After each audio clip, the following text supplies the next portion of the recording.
नमस्कार दोस्तों, छत्तीसगढ़ पीएससी ई हब के यूट्यूब लेक्चर सीरीज में आपका स्वागत है। इस वीडियो में हम छत्तीसगढ़ से संबंधित करंट अफेयर्स के साथ ही आज राष्ट्रीय समाचारों की समीक्षा करेंगे। ठीक है, तो चलिए अब शुरू करते हैं आज का एनालिसिस। पहला न्यूज़ जो है दोस्तों, कोर पीडीएस मेरी मर्जी योजना से रिलेटेड है। छत्तीसगढ़ में आप लोगों को पता होगा कि छत्तीसगढ़ में 1 जुलाई से कोर पीडीएस मेरी मर्जी योजना लागू की गई है कई सारे जिलों में, जिसमें दुर्ग, भिलाई, बिलासपुर और धमतरी नगर पालिका निगम के क्षेत्र के 484 राशन दुकान शामिल हैं। ठीक है, इन दुकानों में कोर पीडीएस की मेरी मर्जी व्यवस्था को लागू किया गया है। ठीक है, अब ये कोर पीडीएस मेरी मर्जी व्यवस्था क्या है? तो इस व्यवस्था के अंतर्गत कोई भी राशन कार्डधारी अब अपनी पसंद की किसी भी दुकान से राशन ले सकता है ना। उसको अब ज़रूरी नहीं है कि जिस दुकान से वो पहले संबंधित था उसी दुकान में जाकर के लेना है। अब चूँकि सबका राशन कार्ड आधार से लिंक हो चुका है, इसलिए अब कोई भी कार्डधारी कहीं से भी किसी भी दुकान से, संबंधित जिले के किसी भी दुकान से राशन ले सकता है। दोस्तों, ऐसा क्यों किया गया? तो इससे क्या फ़ायदा है? तो इससे फ़ायदा ये है कि अब जो है राशन की लीकेज रुकेगी, है ना। जो लक्षित समूह है उनको राशन मिलेगा, और पहले जो राशन दुकान के जो संचालक कालाबाजारी करते थे या अपनी मनमर्जी चलाते थे, जब चाहे दुकान खोले जब चाहे दुकान बंद कर दिए, है ना,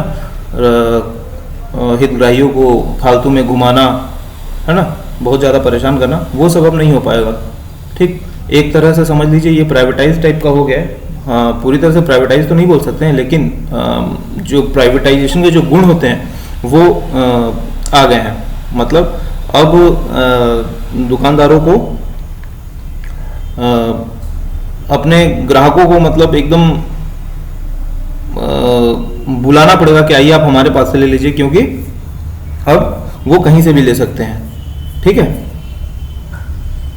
चलिए दूसरे समाचार की तरफ चलते हैं। दूसरा समाचार भी छत्तीसगढ़ से संबंधित है। छत्तीसगढ़ आज से बैरियर मुक्त हुआ। क्या मतलब है? तो जीएसटी प्रणाली को ध्यान में रखते हुए राज्य में परिवहन विभाग की 16 सीमावर्ती जांच चौकियों को 4 जुलाई की मध्य रात्रि 12 बजे से बंद किए जाने की घोषणा की गई। कल रात के बाद से जो जांच चौकियां होती हैं, सीमावर्ती जांच चौकियां जहां पर ट्रकों को रोका जाता है, जांच किया जाता है, वो सब कल से बंद हो गया दोस्तों। इससे बैरियर मुक्त हो गए। अब इसकी क्या आवश्यकता थी, है? तो एक देश एक टैक्स और एक बाजार की अवधारणा को की सफलता के लिए बाधा रहित माल के आवागमन की व्यवस्था जरूरी है ना। इससे लाभ क्या है? तो बैरियर पर रोके जाने तथा जांच प्रक्रिया में समय लगने के कारण माल परिवहन से संबंधित वाहनों को गंतव्य तक पहुंचने में समय अधिक लगता था, फ्यूल की लागत बढ़ती थी, इसके अलावा काफ़ी मात्रा में फ्यूल व्यर्थ हो जाता था और पर्यावरण को भी नुकसान पहुंचता था, है ना। तो इन सब की बातों को देखते हुए जीएसटी प्रणाली के मद्देनजर अंतर्राज्यीय परिवहन में किसी भी प्रकार की जांच चौकी के कारण होने वाली बाधाओं को समाप्त करना ज़रूरी था। तो इसलिए 4 जुलाई की रात्रि के बाद बंद कर दिया, यानी आज 5 तारीख से ये सारे बैरियर खत्म। ठीक है, और संपूर्ण भारत को एक आर्थिक क्षेत्र बनाने के लिए इसे चेक पोस्ट मुक्त बनाना भी ज़रूरी है, तभी सही मायनों में ईज ऑफ डूइंग बिजनेस और मेक इन इंडिया की अवधारणा को सफल बनाया जा सकेगा। ठीक है, अगला जो न्यूज़ है वो भी छत्तीसगढ़ से संबंधित है। यहाँ पर सरकार ने भारत माता वाहिनी का गठन करने का निश्चय किया है। ये भारत माता वाहिनी क्या है देखते हैं। नशे की सामाजिक बुराई और अवैध शराब के खिलाफ जन जागरण में महिलाओं की भागीदारी बढ़ाने के लिए छत्तीसगढ़ की सभी 10,971 ग्राम पंचायतों में भारत माता वाहिनियों का गठन किया जाएगा। अब तक ये जो भारत माता वाहिनी है करीब 500 पंचायतों में काम कर रही थी, लेकिन अब उसकी सफलता को देखते हुए इसे समस्त 10,971 ग्राम पंचायतों में गठित करने का निश्चय किया गया है। ठीक है, ये भारत माता वाहिनी करेगी क्या? ये भारत माता वाहिनी शराब के अवैध कारोबार पर ध्यान रखेगी और संबंधित जो अधिकारी होंगे, जो थाना क्षेत्र होगा वहाँ पर सूचित करेंगे। ठीक है, ये महिलाओं का संगठन होगा। राज्य सरकार ने अवैध शराब के कारोबार पर अंकुश लगाने के लिए लगभग 1 माह पहले टोल फ्री नंबर भी जारी किया था, जिसमें अब तक लगभग 120 शिकायतें दर्ज की गई है। ठीक है, मतलब उसका रिस्पांस अच्छा मिला है। उसी को देखते हुए भारत माता वाहिनी का भी गठन किया जा रहा है। इस नंबर पर आम नागरिक अपनी शिकायत और सूचना दर्ज करवा सकते हैं। शराब दुकानों को लेकर भी अगर कोई शिकायत व सुझाव हो तो इस टोल फ्री नंबर पर लोग आबकारी विभाग को सूचित कर सकते हैं।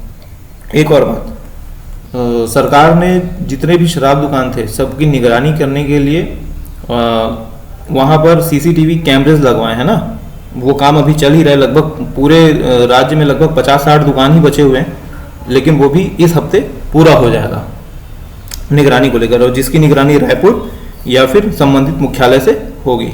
ठीक है। राज्य सरकार की नई शराब नीति के फलस्वरूप कोचियाबंदी का अभियान भी काफ़ी सफल हुआ है। जो अवैध शराब जो लोग खरीदी बिक्री करते थे कोचियाओं के मार्फत, उस पर लगाम लगी है। ठीक। अगला न्यूज़ जो है विज्ञान से संबंधित है। भिलाई में तारामंडल बनेगा दोस्तों। तारामंडल आप लोग जानते होंगे, जहाँ पर एक अंतरिक्ष जैसा सिस्टम बनाया जाता है, जिसके अंतर्गत और विज्ञान के प्रति उत्सुकता जगाने के लिए बच्चों को वहाँ पर दिखलाया जाता है, समझाया जाता है। ठीक है, कि कैसे कैसे हमारे यूनिवर्स है, क्या काम होता है, कैसे हमारा यूनिवर्स चल रहा है।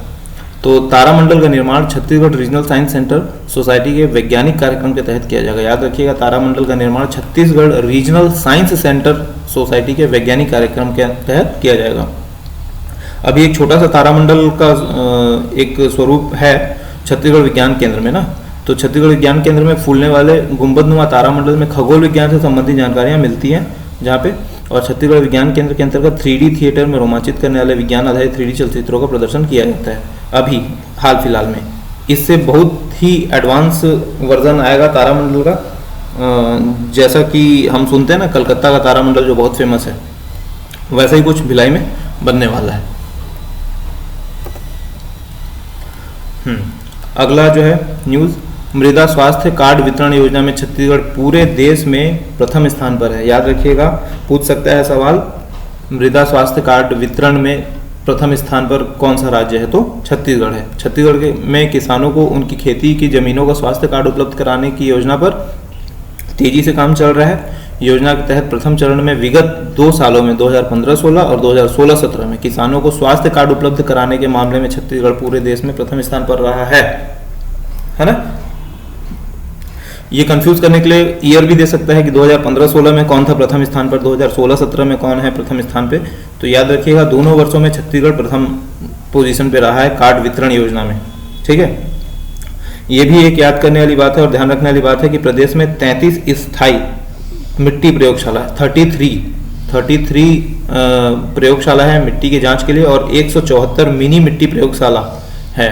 ठीक है, मिनी मिट्टी प्रयोगशाला में मतलब ये मोबाइल प्रयोगशाला भी हो सकता है, या फिर छोटे स्तर पर जहाँ पर कि सारी जांच शायद ना हो सके, थोड़ा सा उनको दूर भेजा जाए, लेकिन वहाँ पर भी संपर्क करके मिट्टी की जांच करवाई जा सकती है। तो टोटल मुख्य प्रयोगशाला जो है हमारे यहाँ छत्तीसगढ़ में 33 है, और मिनी प्रयोगशाला जिसको बोला जा रहा है वो 174 है।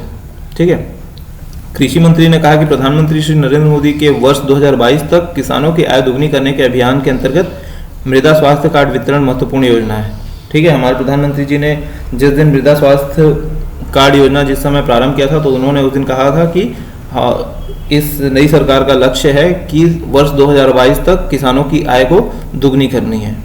ठीक है, तो इसी योजना के तहत सभी किसानों को उनकी खेती की जमीनों के लिए स्वास्थ्य कार्ड उपलब्ध कराए जाएंगे। अगला जो न्यूज़ है वो राष्ट्रीय स्तर पर चुनाव आयोग से रिलेटेड है। ठीक है, अगले मुख्य चुनाव आयुक्त जो होंगे वो होंगे अचल कुमार ज्योति। ठीक, अभी करंट में कौन है दोस्तों? अभी करंट में है नसीम जैदी। ठीक है, तो ये 6 तारीख से अपना पदभार ग्रहण करने वाले हैं। तो चुनाव आयोग के बारे में थोड़ा सा जान लेते हैं। मैं थोड़ा सा बता देता हूँ चुनाव आयोग के बारे में कि क्या होता है चुनाव आयोग। तो ध्यान रखिएगा, ये एक संवैधानिक निकाय है। संवैधानिक निकाय किसको बोलते हैं? जिनका वर्णन संविधान में किया गया है।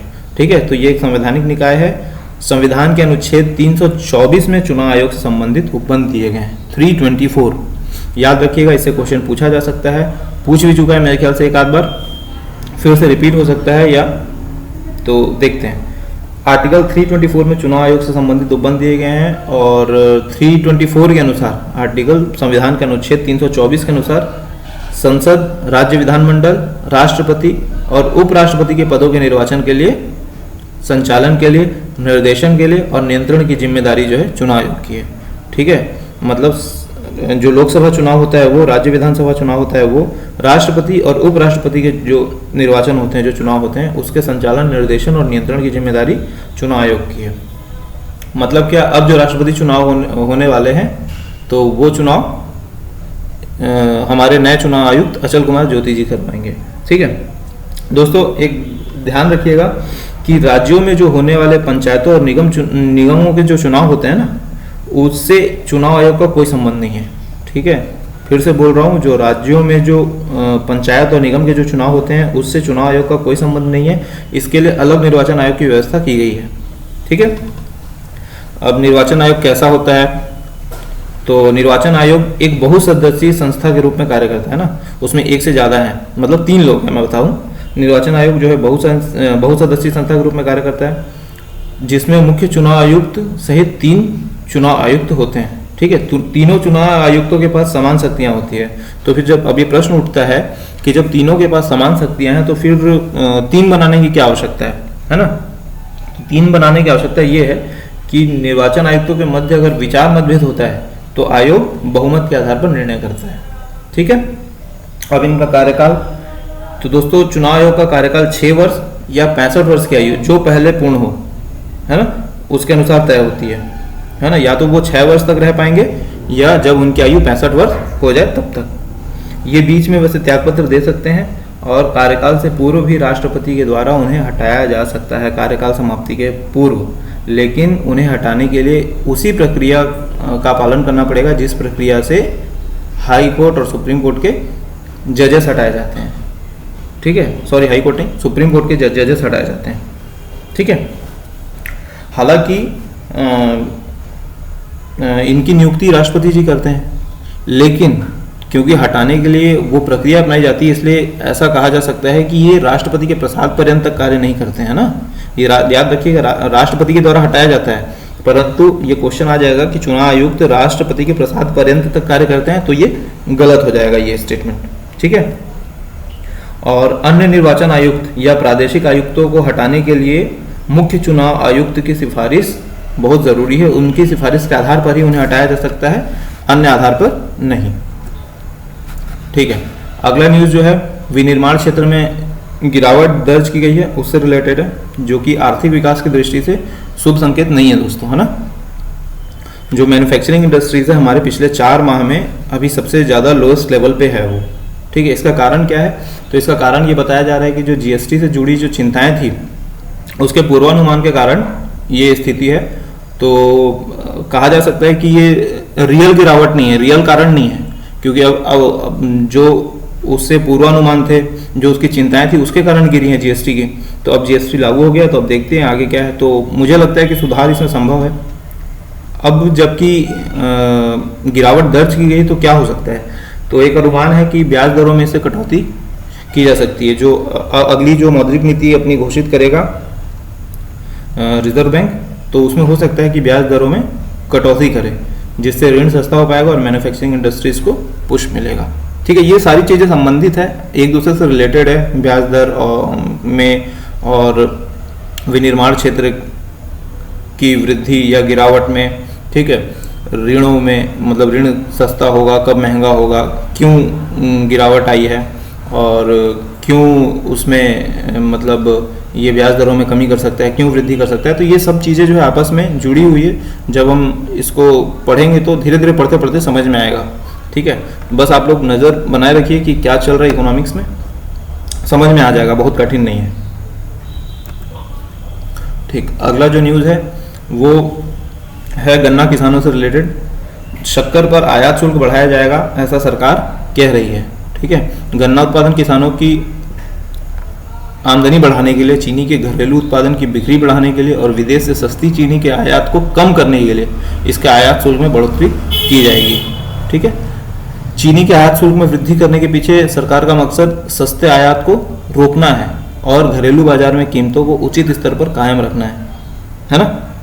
स्थानीय स्तर पर चीनी कीमतों में किसी तरह की गिरावट से मिलों की गन्ना किसानों को भुगतान की क्षमता प्रभावित हो सकती है ना। वैसे ही आप आजकल सुन रहे हैं कि बहुत सारे किसान जो आत्महत्या कर रहे हैं, तो इन सब चीज़ों को रोकने के लिए सरकार ने कदम उठाया है कि सस्ती चीनी अब बाहर से नहीं आएगी, उसके लिए आयात शुल्क बढ़ा दिया जाएगा। ठीक है, अगला न्यूज़ कमोडिटी बाजार से है। National multi commodity exchange NMCE और इंडियन कमोडिटी एक्सचेंज ICX का विलय होने वाला है। ठीक है, ये विलय मेरे ख्याल से दिसंबर के लास्ट तक, मतलब 2017 के लास्ट तक, दिसंबर तक हो जाना चाहिए, उसकी प्रक्रियाएं चल रही है। इस विलय के बाद देश का तीसरा सबसे बड़ा एक्सचेंज अस्तित्व में आएगा। मतलब जब ये दोनों कंपनियां जब मिल जाएंगी तो उन दोनों के मिलने से देश का तीसरा सबसे बड़ा एक्सचेंज अस्तित्व में आएगा। और कमोडिटी एक्सचेंज क्षेत्र में पहला विलय सौदा होगा। ये भी याद रखने वाली बात है कि इसके पहले कभी भी 2 या 2 से अधिक कंपनियों का, मतलब कमोडिटी एक्सचेंज का कभी विलय नहीं हुआ है। तो ये पहला, अपने आप में एक पहला केस होगा। और विलय के बाद बनने वाले एक्सचेंज में विश्व का प्रथम हीरा वायदा कारोबार होगा। अब तक जो है हीरे का वायदा कारोबार नहीं होता है दोस्तों, है ना, अब तक नहीं हुआ है और नहीं होता है। तो जब विलय के बाद जो नई कंपनी बनेगी वो हीरे का भी वायदा कारोबार करेगी। ठीक है, थोड़ा सा MCX के बारे में जान लेते हैं कि इनका रेगुलेशन कौन करता है। तो 28 सितंबर 2015 के बाद से MCX का जो रेगुलेशन है वो सेबी के द्वारा किया जा रहा है ना, security and exchange board of India. इसके पहले जो है, यानी 28 सितंबर 2015 के पहले ये MCX जो है FMC फॉरवर्ड मार्केट कमीशन के द्वारा रेगुलेट होता था। ठीक है, और उसके बाद जो 28 सितंबर से FMC को मर्ज कर दिया गया सेबी के साथ। तो आज के लिए बस इतना ही दोस्तों।